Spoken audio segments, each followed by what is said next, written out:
आणि यानंतर बघूयात काही महत्त्वाच्या अपडेट्स। संतोष देशमुख हत्या प्रकरणाची आज सुनावणी। बीडच्या मगुका न्यायालयामध्ये सुनावणी होणार।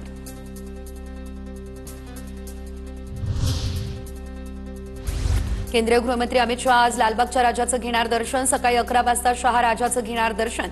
मुख्यमंत्री फडणवीस यांच्या घरच्या बाप्पाचंही घेणार दर्शन। अपुऱ्या मनुष्यबळामुळे मुंबई पोलिसांच्या सुट्ट्या रद्द। सुट्टीवर असलेल्या पोलिसांना कर्तव्यावर हजर राहण्याच्या सूचना। गणेशोत्सव आणि मराठा आंदोलनामुळे पोलिसांवर ताण। राज्यात आजपासून पावसाचा परतीचा प्रवास। आजपासून राज्यातील 95% भागांमध्ये पाऊस थांबणार। पालघर, रायगड, रत्नागिरी जिल्ह्यांमध्ये 2 सप्टेंबरपर्यंत पावसाचा अंदाज।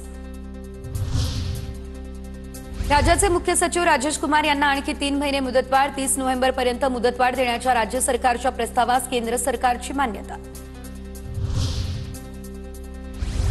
पंतप्रधान नरेंद्र मोदी यांच्या जपान दौऱ्याचा आजचा दुसरा आणि अखेरचा दिवस। जपानमधील मियागे या ठिकाणी बुलेट ट्रेनचे डबे तयार करणाऱ्या कारखान्याला मोदी आज देणार भेट। मुंबई अहमदाबाद बुलेट ट्रेन प्रकल्पाच्या अनुषंगानं भेट महत्त्वाची।